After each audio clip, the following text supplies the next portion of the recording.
Hello again there, folks. So, for quite a while now, the most requested movie for me to take a look at and do a bit of an analysis of has been consistently the 1975 dystopian science fiction movie called Rollerball, which stars James Caan and was directed by Norman Jewison, who isn't what you might think, though James Caan is. And Jewison also did Jesus Christ Superstar in the 1970s. And Rollerball sits firmly in the canon of the late 60s and the 70s, in which Hollywood seemed to develop this fixation and even almost obsession with making downbeat and gloomy predictions about the future and about all different various ways that humanity was going to end up in the future. Soylent Green was a movie that I covered last year. Planet of the Apes was a little bit earlier, at the late 60s. There's so many of them. I mean, a lot of them seem to star Charlton Heston as well, going into his sort of autumn years. And Rollerball sits well and truly within that canon. And it first of all, I think when we approach these things, the way to ease our way in is not to get instantly bogged down with plot lines and characters. I mean, as far as characters, Rollerball is actually quite straightforward. But in terms of the world building, I think that's something that has to be got into first, so we kind of know where we are and the mythology of the world of Rollerball and what it's actually set in. So what we find in the world of Rollerball is that in the future, which is never clearly defined how far in the future, but in the future at any rate, humanity lives under this very affluent and comfortable technocracy. Basically, corporations have taken over everything and they dictate everything about human life. And it's alluded to throughout that there was, at some point in the distant future, which we don't know about, there was what they call the national wars, which was wars between nations, but the nations ended up bankrupting themselves. And then after that, the corporations came in, presumably because they owned all of the debt to the nations, and the corporations themselves had what they call a corporation war. And eventually it's led to where humanity now lives under a sort of, well, it's not even a one world government. It's basically corporations just run the planet. And everybody's very comfortable and everybody's well off, but they're not allowed to have any upward mobility because it was seen, and this is something which is discussed in the movie, that the whole purpose of civilization was to lead towards comfort, where everybody would just have all of their wants and needs met and end up in this affluent and comfortable materialistic consumer society, and then they wouldn't have to make any tough decisions and they wouldn't face any hardship, and that should be enough. I mean, funny enough, speaking of the movies from the 1970s, I was actually reminded of Network and the famous speech about where Mr. Beale has actually meddled with powers that he shouldn't have. And this is also written down into the law of the world of Rollerball, which is that the corporations say, quote, corporate society takes care of everything. All it asks of anyone, all it's ever asked of anyone, is not to interfere with management decisions. So it isn't that it's some sort of Orwellian police state, there's not people being dragged off to gulags and things, but it is that absolutely everything has been commodified. Even marriages and relationships are all subject, they're just a sort of, they're just transactions. They're just fine. Everything is just a financial transaction. Everything has been commodified. Now the problem with this, and I can also kind of see why people ask me to look at this movie so often, but it's also that the problem that they have then is that humanity needs to have its attention diverted.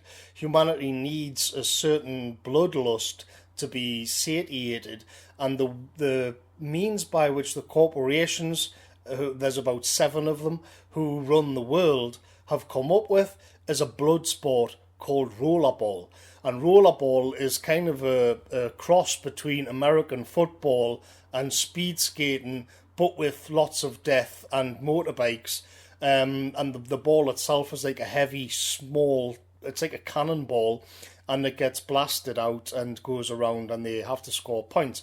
Well, the purpose of this is that the masses need an outlet, because national wars between nations, they've been done away with. Tribal identity has also been done away with.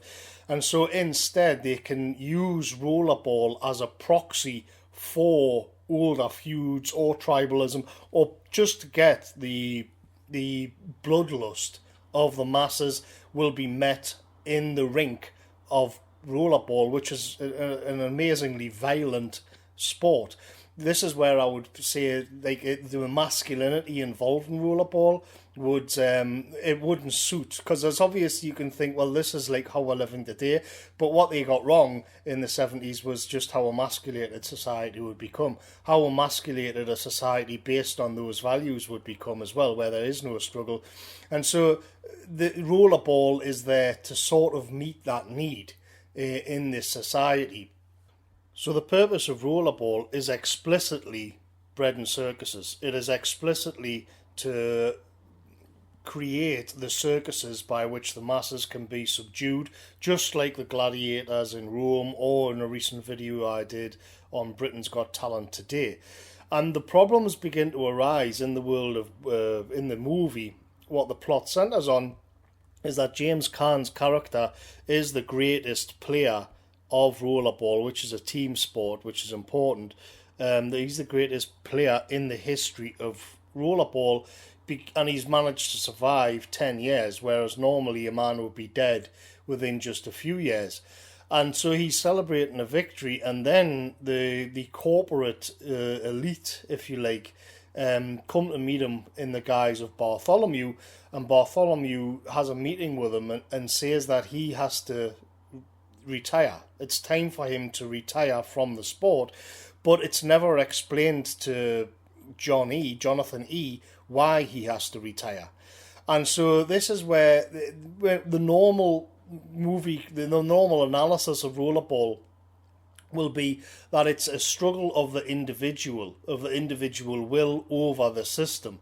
And he doesn't like being told that he has to retire, and he just refuses. For whatever reason, the oligarchy, the corporations, can't actually just force him into retirement. He has to make that choice of his own. But okay, whatever. It's a bit clunky in places. But so he doesn't retire, and he carries on playing rollerball, and he carries on winning. And what we see is that the tournaments and the games then get more and more bloody, and the corporations change the rules to make it more bloody, so that there's a higher chance that Jonathan E actually gets killed. Jonathan E himself begins to doubt the system, because he had his wife taken away from him for another corporate fat cat. Another oligarch had his eye on his wife, which was, of course, the marriage was just transactional. There's no such thing as love and feeling anymore. Everything's just a commodity. And so his wife was taken away from him, and he didn't really have a way to complain about it, though it did wound him deeply. So now he kind of indulged himself in rollerball. And what we find is that once again, there's the oligarchs are coming down on him and trying to take that too away from him, and he decides that he's not going to do it. He's going to carry on playing for the love of the game, because he doesn't have much else in his life. But what he also begins to do is doubt the system, and he goes off looking for answers as to why the world is the way it is. And this leads him to go to a library where he wants to read up on the history of the world.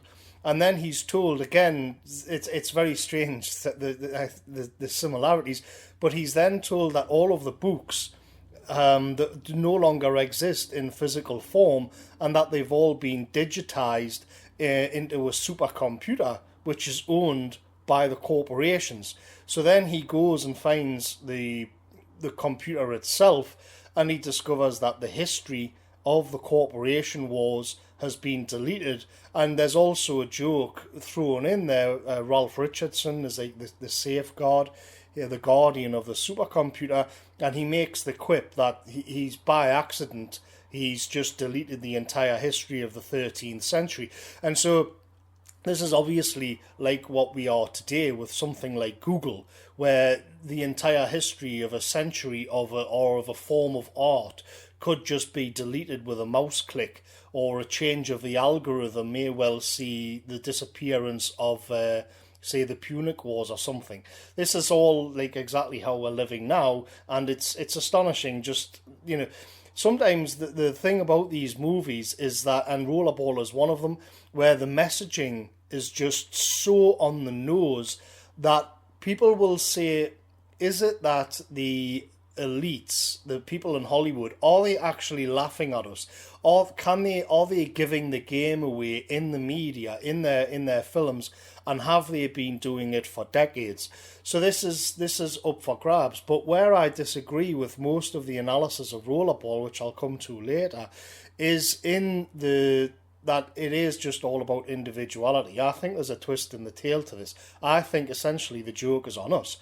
And so what happens is the tournaments go on, they get more and more bloody, and the corporations begin to get more and more worried. Now, the reason they give for that, which it's explained to him later on, that the problem they have is that they need the masses subdued, and they don't need anybody to be bigger and more popular than the corporations themselves.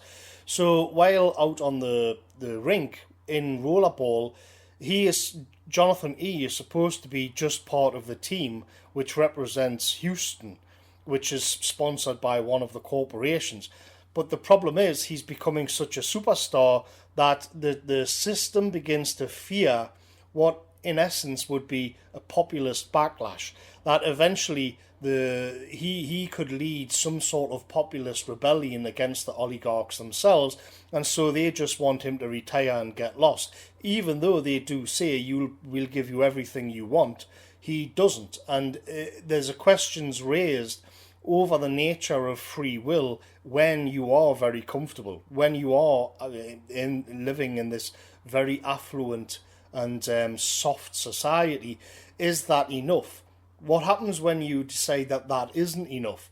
And this is where he has eventually they dangle his ex-wife back in front of him and say, well, you can have her back, all you've got to do is retire. And then he realizes that it's also still just part of a transaction from her point of view, and he refuses again. But what she, for her part, says that being comfortable is the whole part, or is the whole point of civilization. And Jonathan E. questions this and actually rejects it completely. And so in the end, he's left... in the end, the biggest game is a complete bloodbath because they've completely changed the rules. But the people cheer on John as he, in the end, scores a goal.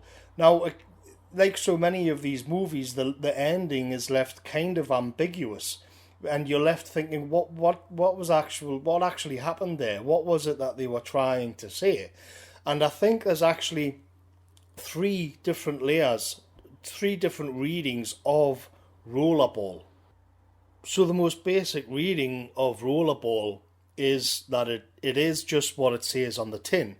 In other words, it's just a violent sports movie with a bit of science fiction thrown in there, and it will appeal directly to the people who are invested in bread and circuses, or the circuses in this case, side of this in the real world. Sort of John Bull six-pack, or people all the masses who go to American football games or watch football in Europe, all of these huge mass sports spectacles, which is exactly what Rollerball is. It's there to occupy the masses and keep them happy and give them something to do. And it's this cynical ploy by the corporations in this case now. That's certainly the case now with sport in Europe and sport in America.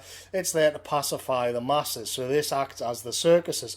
And in a strange way, it's almost like a parody of that, because Rollerball is just so violent and bloodthirsty that it's almost like they are actually watching a joke on them. But then there's a more middlebrow take on it, which is questions the nature of the West. It questions capitalism and the entertainment industry, and the entertainment industry as a whole is there to mollify and pacify the masses as they consume.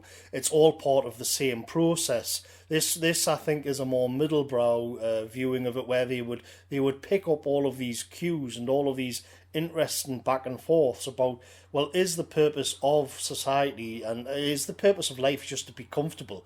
What happens if I want more than that? Where does that leave me in capitalism, capitalist society? Where does that leave me if it just isn't enough, if I need more, which is, of course, to a degree manifest through Jonathan E's individualism. This is the so many people will read in this individualistic argument where one man says, well, actually, no, there has to be more to life with this, and that can then spread throughout the population and they all begin to demand change. But actually, and this is the most popular reading of Rollerball, which I've picked up on looking into this, but I actually think there's like something else. I think there is something like a sort of meta joke going on with Rollerball. And in order to get into this, we have to analyse the final part of the movie, which is the bloodbath against New York.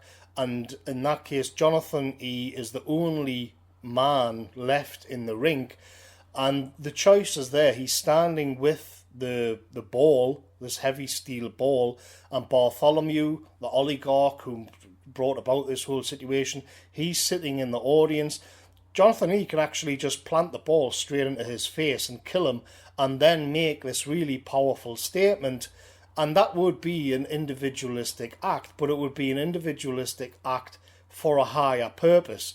What instead happens is that he does wrestle with this for a quite a drawn out scene, but what we see is that he ends up just scoring a point and then skating round and round the rink, and the movie ends. And this reminded me of, just to go off on a bit of a tangent, of an interesting discussion which happens in left-wing intellectual circles, which is called Left-Wing Melancholia, which was an essay by Walter Benjamin of the Frankfurt School.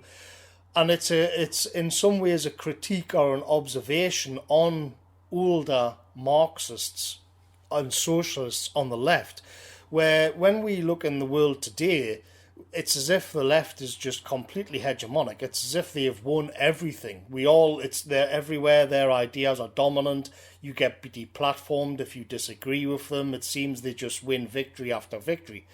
In actual fact, within left-wing academic circles, the older school of leftism, the classic Marxism, is there's a profoundly depressed streak which runs through it. And the reason for that is because their ideology was a forward-looking one. It was progressive, let's say. The world was always going to end up in socialism. That was always inevitable. That was an inevitability of the future, that it would be Marxist or socialist to one degree or another.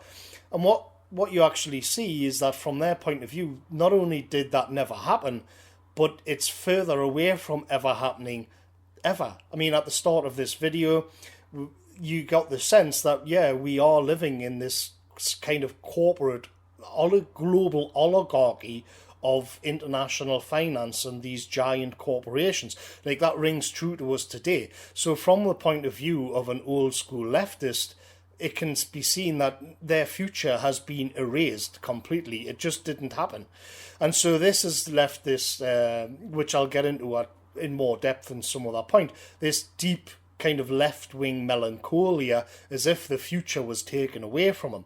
But then on top of that, what we also see is that every attempt made to undermine or attack capitalism has been a failure. But even on top of that, it has been where the system, the capitalist system, from their perspective, has just absorbed the critique or the counter narratives and then repackaged them and sold them as product back to the base. A perfect example of this would be the Che Guevara t-shirts, where you have this Marxist revolutionary and he ends up just being a capitalist product which is being sold on, again, as a commodity. So whatever they threw at capitalism would just turn it into a product and become stronger for it. And so with all of that out of the way, we can now go back to Rollerball and Jonathan E.'s rebellion against the system by carrying on playing Rollerball and doing better at it, and becoming more popular in it than anybody has ever been before. He's then at the end, so Rollerball is a way to pacify the masses so they won't turn on and question the system. Jonathan E. carries on playing out of his own free will and his own sense of individuality, that he isn't going to be bossed around, he isn't going to be told what to do by the oligarchs. And so he continues playing the game, making the game more popular, but at the same time he's also getting the masses more invested in the game. And so when the time comes at the end and he's left with the choice to throw the ball through the oligarch's face and kill him, and then sacrifice himself and send the whole society into chaos effectively, and create some genuine form of questioning and critique of the system which he would facilitate, that's not actually what happens. What he does is score a point. So he scores a point and reaffirms the game. He reaffirms Rollerball. He reaffirms the circuses which is keeping everybody subdued and mollified and pacified in the face of the corporate technocracy that they all live under. They're never going to question that because they've just become more invested in the game. And this is the individualist argument failing, in my view, because he had the choice. Jonathan E. had the choice before him, and he did indeed choose his individuality. But what a puny argument for individuality that is, because for individualism rather, because what he's done is choose his own ego and to be a hero and to have everybody never then question the system, just become more invested in the dopamine of Rollerball, when instead he could have killed the oligarch with the ball. Nothing happened. And this, to me, is the joke. This is the equivalent of the Che Guevara t-shirt for $15. The system has only become stronger because of Jonathan E.'s rebellion, not weaker. And this is the inside joke that I think's been played with this movie, because at the end, they're all chanting his name. He's the hero. They love the game. They love the sport more than ever before. Never before has a criticism or a rebellion against the system been further away. And the final joke, in my view, is the nature of the Rollerball arena itself and how that's been filmed, which is that the final scene of the movie is Jonathan E. scoring the point and then just going round and round the rink, just in a circle, round and round in the rink, not going anywhere. Nobody's going anywhere. He's just like a rat in a maze. And this is where his sense of individuality, the glorying in his own ego, has led him and led the system into a complete dead end. And that's the joke. The joke's on us. The joke's on the people cheering him on, when in actual fact they're cheering on their own enslavement. Thanks for listening, folks, and I'll catch you later.